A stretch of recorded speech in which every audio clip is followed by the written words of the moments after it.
Oke, kita bahas dulu ya. Pertama, market saham harus kita akui bahwa ini memasuki masa lesu. Kenapa? Karena ini adalah titik all time high IHSG dan nggak bisa lewat all time high-nya. So, di titik all time high ya, di ujung terdapat outflow yang terjadi di IHSG. IHSG saat ini ada potensi terjadi swing low alias support ini breakdown kemudian turun ke bawah. Jika itu terjadi maka koreksi yang ada saat ini tuh masih belum seberapa. Kita boleh lihat bahwa IHSG saat ini amat minim katalisnya amat rendah. Selain karena pemilu yang hype-nya udah beres itu di dalam 1 hari. Kalau kalian sekedar ngingetin ya, setiap election ya, ini election itu IHSG itu turun dulu. Setiap election pemilihan presiden IHSG itu turun dulu, dan kali ini setelah election menurutku ada potensial koreksi di mana IHSG itu nggak ada katalis yang cukup kuat, ada potensi 1-2 bulan ke depan itu koreksi. Nah, buat teman-teman yang kemarin kesel kayak ngerasa telat dapat rally dari big banks yang dari Januari udah ngebut kemudian bagi dividen 3-4%, ini bukan saatnya untuk beli. No. Ini saatnya kalian untuk prepare beli. Di berapa? Nah, itu yang paling penting. Kapan terjadi koreksinya? Saya nggak tahu. Tapi di berapa? Nah, itu saya bisa kasih gambaran. Karena kalau kita sebut angka dan nominal itu berhubungan dengan data yang udah ada. Kalau kita bicara forecasting, kapannya? Nah, itu I think no one knows gitu loh. Oke?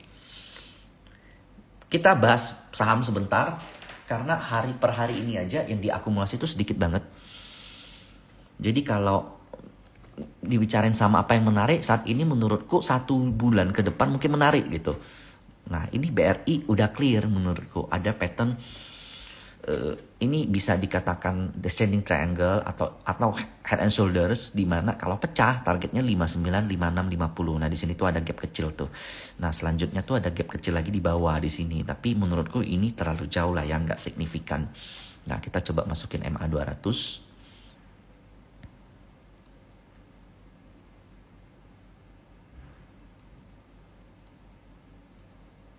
Saya ubah jadi 200 di sini.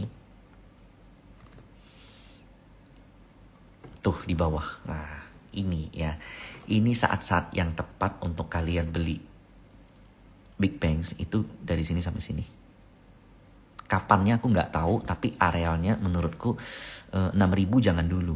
Karena 6.000 itu titik dia mulai breakdown di sini. Jadi menurutku it's better 59. Di dekat-dekat 59, 56 sampai MA 200 itu the best buy. The best area untuk beli Bank BRI. Mungkin ini bisa kejadian kurang lebih 1 bulan atau 2 bulan.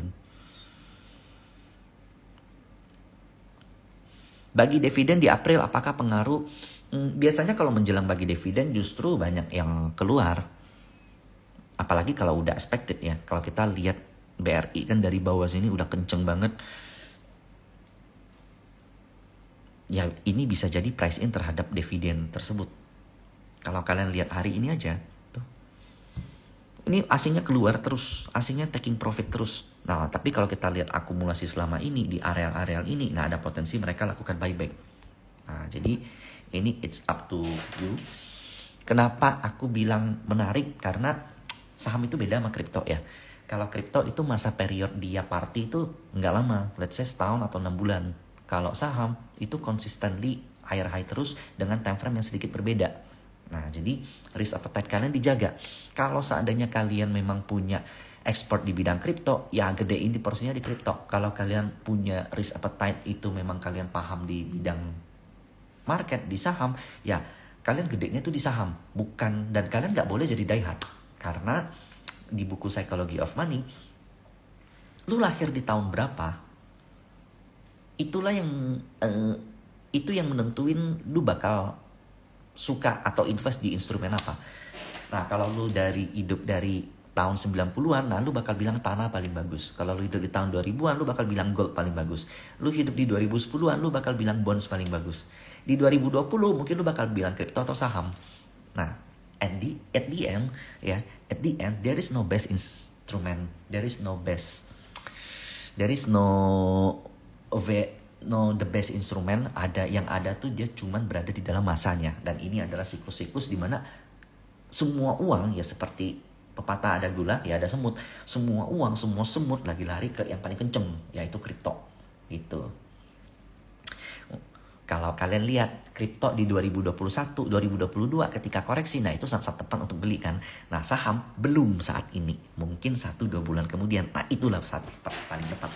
Jadi saat market sepi begini, jangan dilawan, jangan maksa beli terus, karena likuiditas yang sepi itu bisa ngebuat harga saham ter-drag down cukup dalam. Nah itu. Selanjutnya kita bahas BNI. ISG kering banget, and no problem. Nah BRI ini ada potensi untuk menyentuh tren lainnya di 58 sampai 56. Menurutku sampai 54 atau 53, 50 itu fine. Oke. Kalau kita lihat Doxum hari ini juga distribusi gede. Ya. Jadi kalian mesti waspada nih. Yang pegang big banks, modal-modal atas, kalau bisa di taking profit dulu. Nah BCA juga ada double tops tuh. Double tops ini kalau seandainya lewat 5725, nah itu udah breakdown, itu bakal confirm ke 9.500 sampai 9.200. Nah itu the best untuk entry. Nah jangan beli sekarang menurutku. Kalau beli sekarang ketinggian. It's better kalau nunggu dia confirm bear pattern lalu kemudian koreksi, karena koreksinya tuh bakal nyentuh titik all time high-nya. Nah all time high-nya tuh di sini 95. Kalian spare dia jebol sedikit lah sampai 92. Nah itu the best to buy. Nah kalau kita lihat MACD juga, ini tuh udah ada divergence. Ini namanya bear divergence. Nah di ujung ada foreign keluar, yang merah-merah ini tuh foreign keluar. Nah di sini ada divergence, di ini ada merah-merah.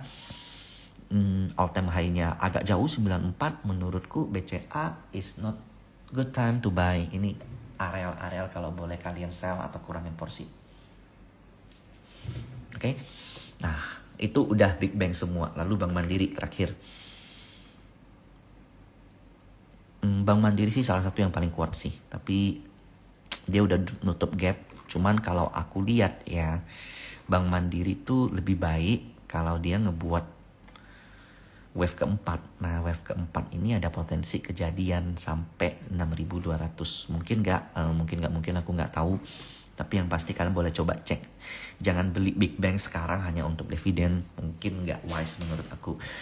Tapi kalau Bank Mandiri udah nyentuh 6.700 sampai 6.200, 6.300. Nah ini wise untuk kalian beli.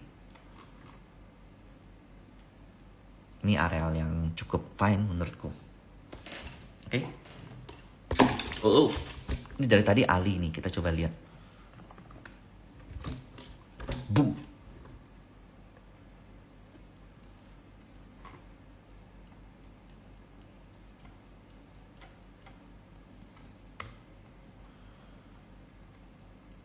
Nah, ini Ali.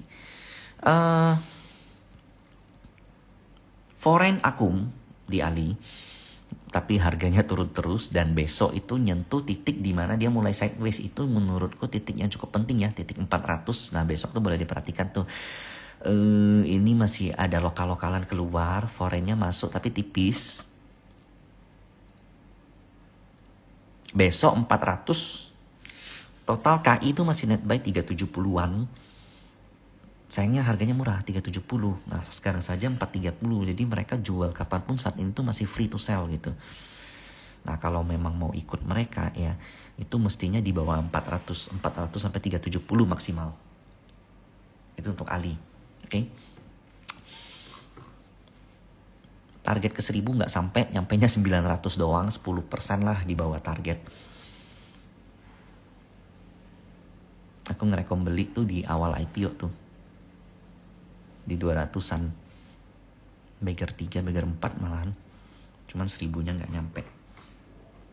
Nah lalu Kalau Big Bangs koreksi, next time-nya itu adalah perbankan yang lagi kenceng-kencengnya ini, itu ada potensi koreksi juga. Kalian lihat Breeze itu udah nge-create pattern yang menurutku ini amat nggak elok untuk dilihat gitu. Aku tuh paling nggak suka kalau ngeliat chart udah begini. Udahlah ada bearish divergence, lalu rising wedge. Ini kalau pecah koreksinya bisa lumayan dalam. Nah di saat itu justru itu saat yang tepat untuk beli. Bukan biasanya kalau begini tuh trader-trader tuh banyak kan udah panik duluan ngelihat koreksi 5%, 6% ngerasa kayak wah ini udah end, ini udah selesai di end of era. Enggak, menurutku kalian lihat foreign yang di bawah masih rutin akum. Ini kalau nanti koreksi itu hanya technical correction, itu koreksi karena bayarnya tuh udah capek gitu loh. Sellernya yang numpang-numpang di bawah udah keluar terus, marketnya nggak confident. Nah ini momen yang paling tepat nih kalau mau beli Breeze nih 23 sampai 22. Kita spare wave 4 tuh bisa nggak sih sampai 2000? Bisa aja, tapi menurutku sih terlalu offset ya. Sampai 2200 itu menurutku udah cukup dalam untuk Breeze. Oke. Nah, kalau udah Breeze koreksi, ada potensi juga BTN koreksi. Nah, karena ini perbankan semua, BTN sama kayak Big Bangs. Kalau BTN menurutku ini tuh lagi awal rally wave 3. Nah, sayangnya di 1500 dia ketahan. Ini kan resist kuat nih 1500 nih. Di 1500 marketnya sepi. Nah, dia ikutlah koreksi. Nah, kalau kita lihat Broksum Maret. Nah, ini tuh foreignnya tuh keluar terus, YU tuh yang rutin kumpulin. Saat ini tuh mereka lagi jualan. Nah kalau memang mau beli 14 sampai ini nih angkanya nih aku udah ada nih. Kalian ikut ini aja nih. Ini best price menurutku. Bang lucu-lucu enggak lah. Enggak main lah. BDMN bagus katanya. Coba lihat ya. Not bad BDMN. Ini kalau lewat. Ini cup and handle lumayan jauh nih. Kalau mau beli itu sampai 2700 oke. Tadi ada yang nanya Medco. I think kalian tahu lah ya kalau Medco, I'm very bullish di Medco. Harga oilnya masih belum kemana-mana padahal masih 80. Sayangnya Medco tuh ada uptrend channel yang nggak bisa lewat nih. Nah ini kalau chart ini di kripto ya, dia langsung begini. Sayangnya ini saham, likuiditasnya lagi susah, ada potensi dia turun dulu. Ya bagusnya kalian yang average atas, ini kita ngomong jeleknya dulu deh. Ngomong jeleknya, kalian yang belinya agak-agak di atas ada potensi merah. Makanya mesti dijaga karena ini resist. Kalian yang beli di bawah, floating profitnya ada potensi berkurang. Tapi bagusnya, kalau kalian punya, kalian bisa jual dulu, beli lagi di bawah. Jadi dikasih kesempatan untuk 2-3 kali bolak-balik gitu. Nah hari ini aja, itu BB-nya masih akum 32M. Gede, ini gede banget. Ini kalau nggak salah dari Maret aja, BB-nya tuh udah akum berapa nih? Udah 100-an M, aku nggak ngerti sih ini flow dari mana gitu. Tapi yang pasti ini cukup something untuk Medco. Apalagi kalau oilnya rebound. Nah tapi saat ini nggak rekom untuk beli. Targetku sih honestly cuma 1500. Di atas 1500 menurutku itu bonus. Area sekarang 14, 100 poin menuju target. Kalau kalian baru mau beli sekarang, itu artinya ini resiko, ini untung. Nah ini resiko kalian. Lebih gede resiko loh kalau mau beli sekarang. Goto aku nggak main. Maha kita coba lihat. Hari ini aku masuk Maha. Menurutku bagus. Broksum sih netral. Yang mainin CP, MG. Oh ini hari ini dimainin sama big player nih. Tapi nggak di keep. Nah besok kalau koreksi 18, 19, 18 sampai 17. Itu oke. Ini ada double bottom, udah breakout. Sayangnya tuh terlalu cepet nyampe targetnya. Nah, besok koreksi sebentar, lalu balik ke 200 tuh possible. Nah Japfa ini kemarin kita buat target 1230, hari ini 1200. Double bottom, solid. KMA 200, volume juga meningkat. Meskipun foreign keluar nggak masalah. Oke, itu that's all. Kayaknya aku tadi lihat lagi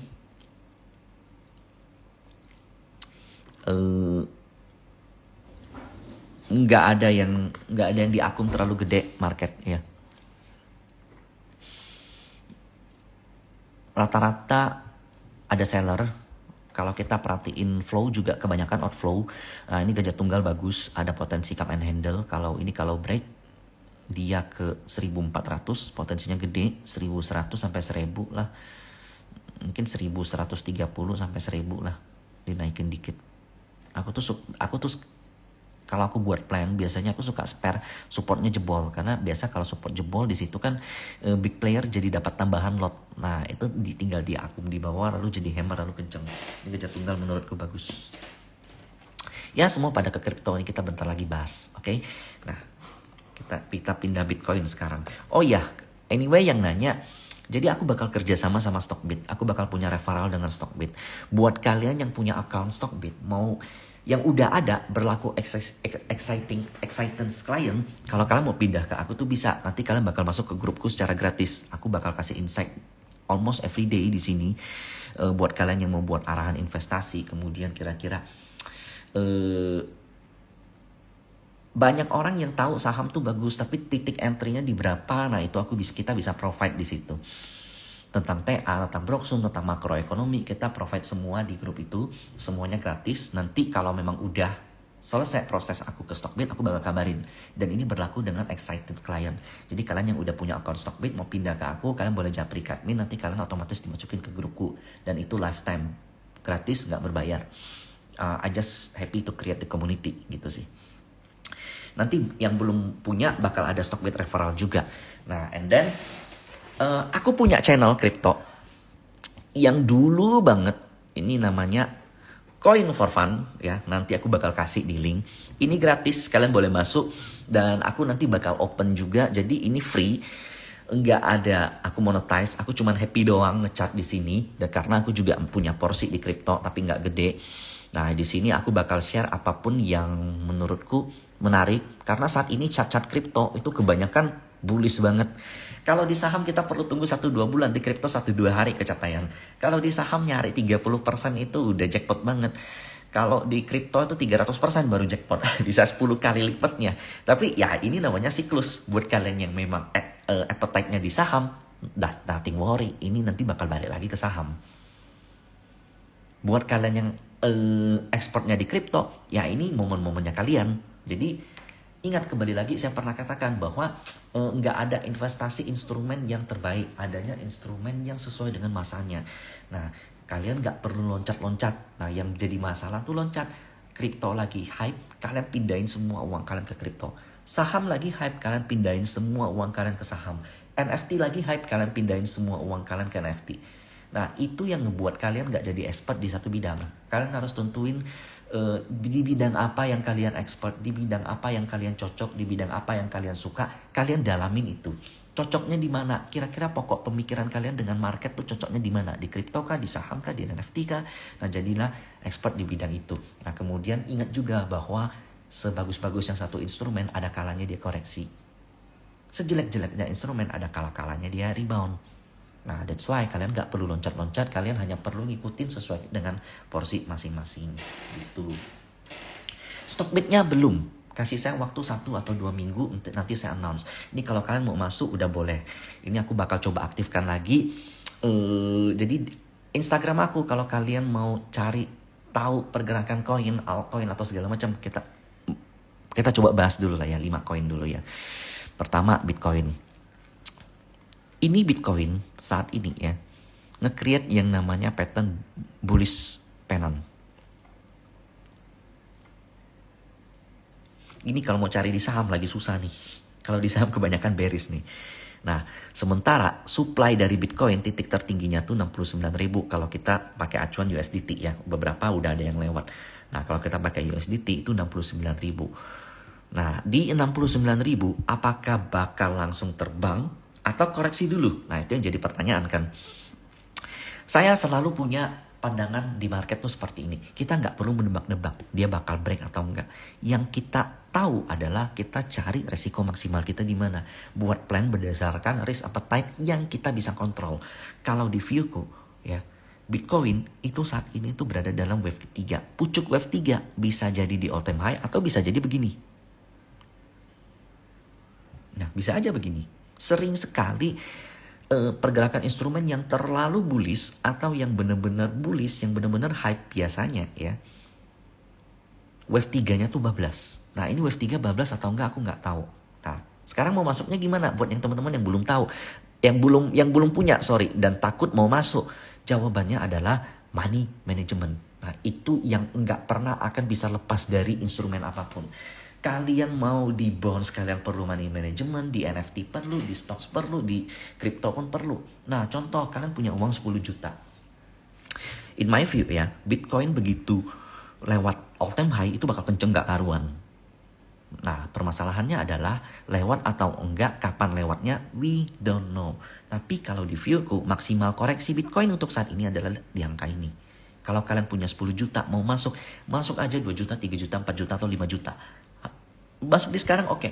Entry lagi di bawah. Kalau dia masih lanjut naik, ya rezekinya di situ. 5 jutanya kalian pindahin ke altcoin. Enggak, nah itu betul tuh. Enggak ada yang aman. Saham tuh enggak aman. Kripto tuh lebih beresiko lagi. Tapi itu tergantung dengan resiko yang berani kalian ambil atau enggak kan.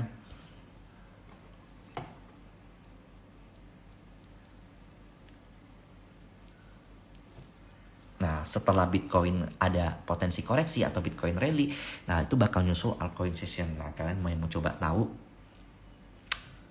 boleh deh coba kalian komen di bawah mau diliatin apa. FTM. Aku pakai satuan USDT aja ya semua ya, biar bareng ya.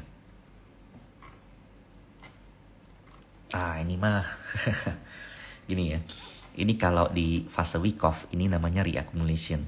Dan reaccumulation di bawah ini ada potensi untuk dia break.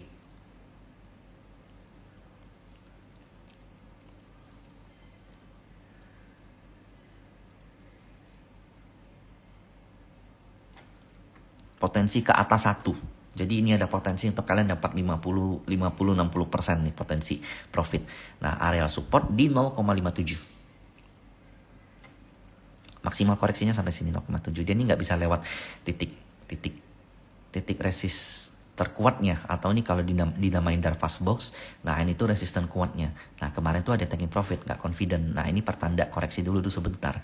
Nah, areal koreksi selanjutnya maksimal itu sampai ke areal ini di 55,8. Nah, targetnya tuh ke 1,2. Ini koin FTM USDT. Nah, buat kalian yang pengen buat plan, nah menurutku begini. Kalau kalian mau HK ya kayak tadi, mau beli Bitcoin punya 10 juta. Mau beli Bitcoin 10 juta takut. Nah, belinya 5 juta. Kalau seandainya Bitcoinnya masih naik, ya syukuri 5 jutanya dipakai untuk altcoin.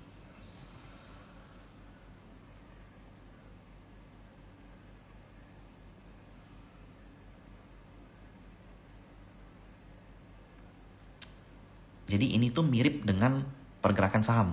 Kalau saham blue chip rally, second linernya tuh diem.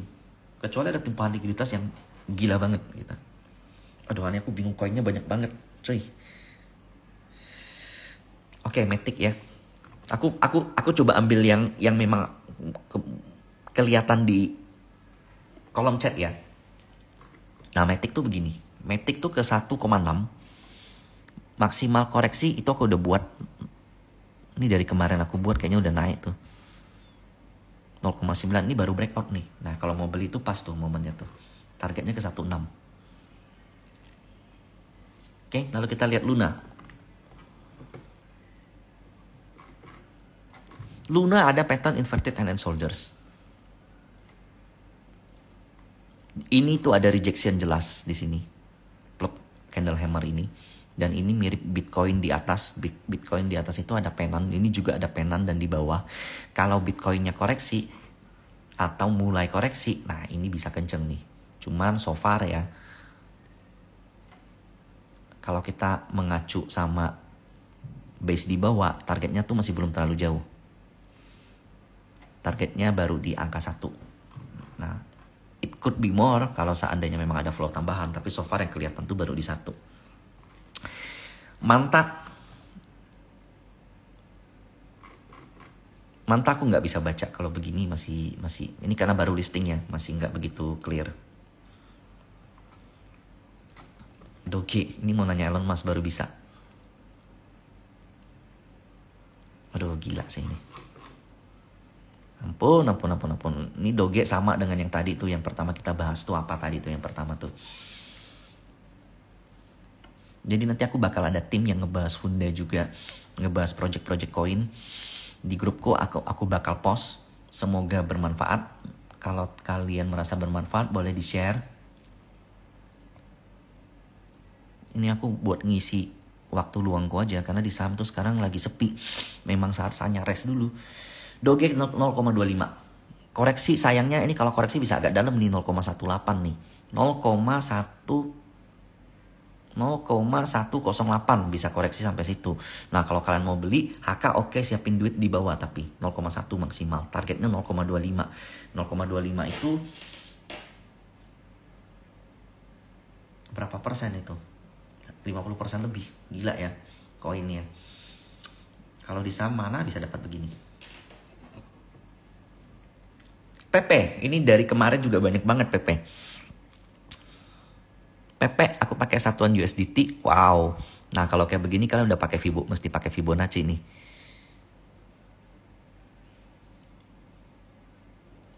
Nah, ini kena nggak bisa lewat target PP tuh ke sini nih 0,00001014 ini shit. Ini benar-benar shitcoin nih. Kalau koreksi ya ada susah lah, ini terlalu tinggi, ini nih agak serem nih. Kalau salah entry habis duit kalian. Ini kalau kayak begini aku skip ya. Kita bahas XRP. XRP USDT aku suka nih kalau analisa chart begini nih. Ini XRP mirip dengan yang tadi, yang ada inverted and shoulders. Ini udah penan juga. Ini kalau aku lihat ya, believe it or not ya. XRP ini kalau kita lihat dari garis besar, dia ada channel, uptrend channel, dan trend lainnya tuh kejaga banget. Nah, di ujung itu ada volumenya cukup gede di sini. Nah, wajar kan? Ini namanya masa bullish. Dan ini tuh ada pattern cup and handle. Tuh, ini sebuah cup, ini sebuah handle. Targetnya so far, kita ambil yang pendek dulu.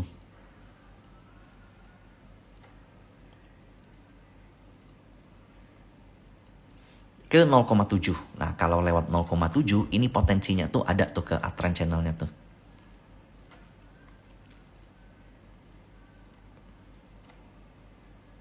Dengan catatan dia wajib ngelewatin titik 0,75. Nah, jadi menurutku dia bakal ke 0,75. Kalau ini lewat, nah baru ke sini. Nah, ini potensinya ada nih XRP nih. Apalagi ini bukan koin, bukan koin sembarangan lah inilah. Ini chart daily, enggak weekly. LTC. Jadi sorry ya, kalau aku udah mulai selesai baru bahas, lalu aku biasanya baru baca komen. Nah di situ itu yang kebahas jadinya. Karena kalau salah satu ini udah kayak running thread coy. Ini clear, ada ascending triangle.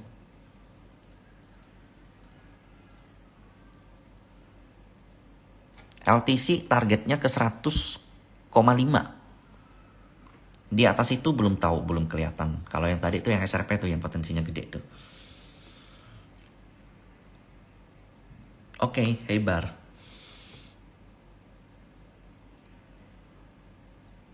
Waduh. Ini buat yang punya kripto nih semua, apalagi yang punya altcoin lagi senyum-senyum nih. Nah, ini sama week of pattern di mana ada reaccumulation di bawah.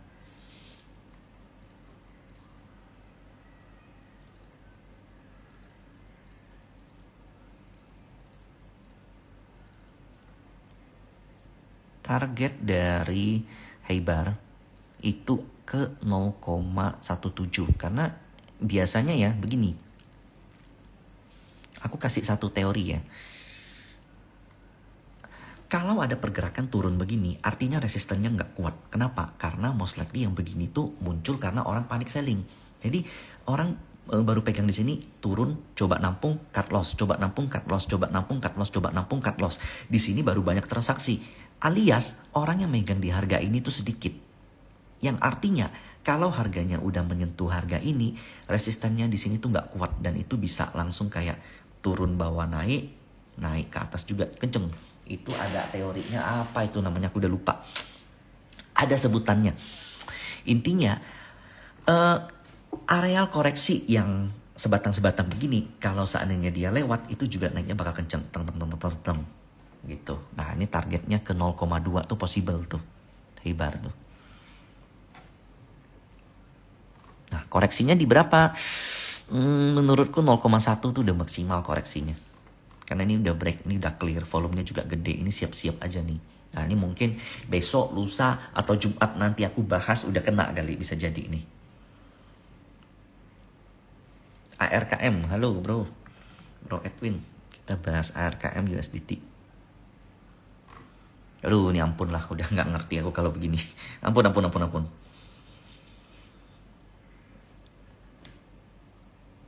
Fed AI, Fed USDT. Ini aku juga ampun lah guys. Oke, jadi mungkin ini sekian. Aku memang cuma bisa bahas setengah jam karena hari ini aku ada kerjaan di luar. Nanti kita coba aktifnya di grup aja. Dan setiap malam aku